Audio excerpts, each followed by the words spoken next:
Στον πρώτο μας καλεσμένο για σήμερα, τον κύριο Λαδά Άγγελο, ο οποίος είναι πολιτευτής στο νομό Ηλίας. Να σας καλημερίσουμε, κύριε Λαδά. Ευχαριστώ πολύ. Καλημέρα, ευχαριστούμε που είστε εδώ. Καλημέρα σας. Είστε πολιτευτής στο νομό Ηλίας. Βέβαια, θα συζητήσουμε και λιγάκι πάνω στην πολιτική επικαιρότητα και τα πράγματα όσο έχουν τώρα. Να ξεκινήσουμε όμως από την περιοχή σας. Θα μας πείτε τα δύο σημαντικότερα προβλήματα τα οποία αντιμετωπίζει. Και βέβαια. Ο νομός Ηλίας είναι ένα χαρακτηριστικό παράδειγμα νομού που παρόλο που έχει τεράστια πλεονεκτήματα ιστορικά, πολιτισμικά, οικονομικά και τουριστικά, βρίσκεται στις τελευταίες θέσεις ανάπτυξης στη χώρα μας. Οι τελευταίες φυσικές καταστροφές που έχουν πλήξει το νομό, οι πυρκαγιές, οι σεισμοί και οι πλημμύρες, έχουν διαταράξει το κοινωνικό και οικονομικό ιστό του νομού, επιφέροντας αρνητικές επιπτώσεις στον αγροτικό, τουριστικό και εν γέννη στον οικονομικό τομέα του νομού. Όπως γνωρίζετε πάρα πολύ καλά, ο νομός Ηλίας έχει την αρχαία Ολυμπία, ένα μεγάλο ιστορικό μνημείο παγκόσμιας ακτινοβολίας, το οποίο ταυτόχρονα έχει και το χειρότερο δρόμο στην Ελλάδα. Προσελκύει 1,5 εκατομμύριο τουρίστες κάθε χρόνο, έχει τεράστια έσοδα για το τομέα του τουρισμού, για το ελληνικό κράτος και παρόλα αυτά δεν έχει προσεχθεί. Δεν έχει ιδρυθεί μια αντίστοιχη πανεπιστημιακή σχολή, ένα τμήμα ιστορίας αρχαιολογίας που δικαιωματικά της ανήκει. Αν δεν δικαιούται η αρχαία Ολυμπία μια πανεπιστημιακή σχολή τμήματος ιστορίας αρχαιολογίας, ποια πόλη στην Ελλάδα, χωρίς να θέλω να υποτιμήσω καμιά άλλη πόλη, ποια πόλη στην Ελλάδα δικαιούται. Έχουμε μια παράκτια ζώνη 110 χιλιόμετρων, η οποία είναι εντελώς αναξιοποιητή και εκεί η πρότασή μας είναι να προσελκυθούν νέες επενδύσεις, δηλαδή μπορούν να έρθουν ξενοδοχειακές μονάδες, να ιδρύσουν ξενοδοχεία και με τη σειρά τους θα δημιουργηθούν και νέες θέσεις εργασίας. Ο αγροτικός τομέας πλήττεται από το υψηλό κόστος καλλιέργειας. Θέλω να σας θυμίσω ότι ο νομός Ηλίας στα γεωπονικά συγγράμματα χαρακτηρίζεται ως Καλιφόρνια της Ευρώπης. Καλλιεργούνται 400 διαφορετικά αγροτικά προϊόντα. Υπάρχει... Καλλιεργούνται ή μπορούν να καλλιεργηθούν? Καλλιεργούνται ήδη. Είναι ένα πολύ έφορο μέρος. Οι αγρότες της Ηλίας πλήττονται. Είναι αυτή τη στιγμή σε απόγνωση γιατί υπάρχει τεράστιο κόστος καλλιέργειας και εδώ πρέπει να προσέξουμε να αλλάξουμε το καλλιεργητικό πλάνο, να δώσουμε όθηση σε νέες καλλιέργειες που μειώνουν το κόστος καλλιέργειας και δίνουν καλύτερη οικονομική απόδοση για τους γεωργούς. Επίσης, πρέπει να γίνει μια πιο ορθολογική χρήση της γης, να σταματήσει η αλόγιστη χρήση των φυτοφαρμάκων, γιατί υπάρχει μια αρνητική επίπτωση στους υδάτινους πόρους του νομού. Έχουν δηλητηριαστεί τα νερά του νομού Ηλίας από την ιτρορύπανση, άρα πρέπει να προσέξουμε να μειωθεί το κόστος καλλιέργειας, να προφυλαχθεί η υγεία των αγροτών και να προφυλαχθεί και η υγεία των καταναλωτών με τη σειρά.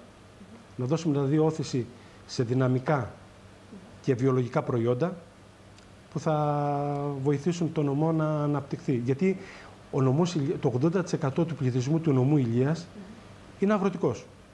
Και η οικονομία είναι αγροτική. Κύριε Λαδά, με όλη αυτή την οικονομική κρίση που μας μαστίζει τα δύο ειδικά τελευταία χρόνια, έχετε δει πολίτες οι οποίοι είχαν φύγει από τον τόπο καταγωγής τους, στην προκειμένη περίπτωση την Ηλία, να επιστρέφουν πίσω? Και βέβαια, υπάρχει μια τάση, ειδικά σε νέους ανθρώπους, λόγω της οικονομικής κρίσης, να επιστρέψουν στη γη και αυτό είναι πάρα πολύ καλό και θα δώσει, αυτοί είναι οι άνθρωποι, θα δώσουν όθηση στην οικονομία γιατί θα ασχοληθούν με νέες αγροτικές καλλιέργειες που έχουν πάρα πολύ καλό όφελος,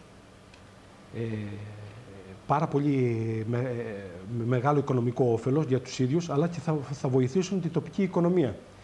Και το παρήγορο είναι ότι τα νέα αυτά παιδιά που έρχονται είναι υψηλού εκπαιδευτικού επίπεδου, δηλαδή είναι απόφοιτοι πανεπιστημιακών σχολών, έχουν ανοιχτούς ορίζοντες και μπορούν να προσφέρουν. Έχουν σπουδάσει το τι σημαίνει γη, το τι σημαίνει κτηνοτροφία. Έτσι, ναι, και βέβαια. Και είδα μια έρευνα στο χθεσινό φύλλο της Καθημερινής ότι το 80% των... Μακάρι να ισχύει αυτό, έτσι, να φεύγει ο κόσμος από τις πόλεις. Το 80% είναι κάτοχοι πανεπιστημιακών τίτλων και το 6% είναι κάτοχοι διδακτορικών τίτλων. Όσων θέλουν να φύγουν για την επαρχία. Είναι η έρευνα η οποία βγήκε από και τα μεγάλα να μην γελιόμαστε, τα μεγάλα συγκριτικά πλεονεκτήματα της χώρας μας είναι ο αγροτικός τομέας, ο τουριστικός τομέας, η ναυτιλία και η ενέργεια.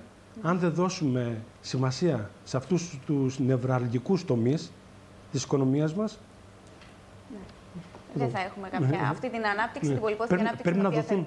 Πρέπει να δοθούν κίνητρα για να δημιουργηθούν νέες επιχειρήσεις, να αυξηθεί η επιχειρηματικότητα, εκεί είναι το κλειδί, έτσι ώστε να δημιουργήσουμε νέες θέσεις εργασίας.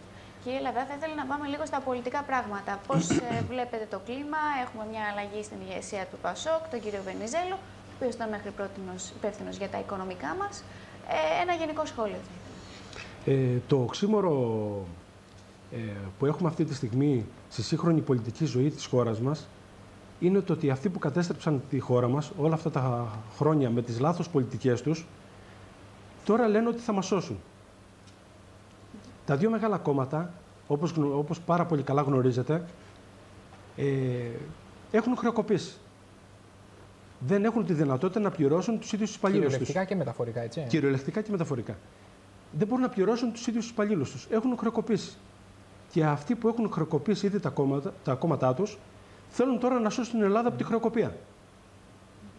Είναι οξύμορο.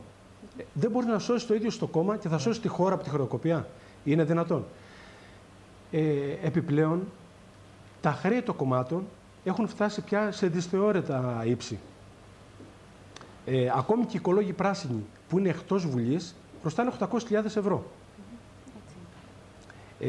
Ο βαθμός εξάρτησης των δύο μεγάλων κομμάτων από τις τράπεζες μας γεννάει ένα πάρα πολύ μεγάλο σημαντικό ερώτημα. Πώς θα υπερασπιστούν τα δικαιώματα των Ελλήνων πολιτών, των Ελλήνων καταναλωτών και δανειοληπτών, όταν έχουν τα δύο μεγάλα κόμματα τέτοιο μεγάλο βαθμό εξάρτησης από τις τράπεζες? Γιατί εξαρτώνται οικονομικά από τις τράπεζες. Πώς θα υπερασπιστούν τα δικαιώματα του Έλληνα πολίτη? Γιατί επιλέγετε να ασχοληθείτε με την πολιτική? Το κίνητρο και η αφορμή για να ασχοληθώ με την πολιτική είναι το ότι, σαν νέος άνθρωπος, ότι θέλω όχι μόνο εγώ, πολλοί νέοι άνθρωποι μαζί, άλλωστε εδώ πέρα ισχύει η ΕΜΤ Ενώση, πρέπει να βοηθήσουμε τη χώρα μας να προχωρήσει μπροστά.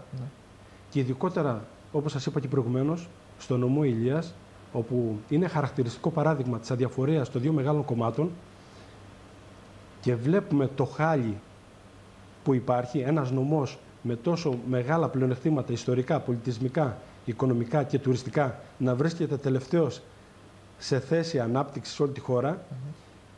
Αυτό μου δίνει το κίνητρο και την αφορμή να προσπαθήσω μαζί με άλλους νέους ανθρώπους να καλυτερέψω τη ζωή των συμπολιτών μου. Είμαστε καλή δύναμη, έτσι. Επιστρέφετε σήμερα στην ιδιαίτερη πατρίδα σας ή θα μείνετε εδώ? Τις επόμενες ημέρες. Χαρούμε να τα ξαναπούμε. Ευχαριστώ πολύ για την πρόσκληση. Ευχαριστώ πολύ για την πρόσκληση. Σας ευχαριστώ πολύ. Λοιπόν, πάμε να ρίξουμε εμείς, αγαπητοί τηλεθεατές, μια σύντομη ματιά στις απεργίες εδώ της Αθήνας και μια ματιά στον πρωινό και καθημερινό και απογευματινό τύπο.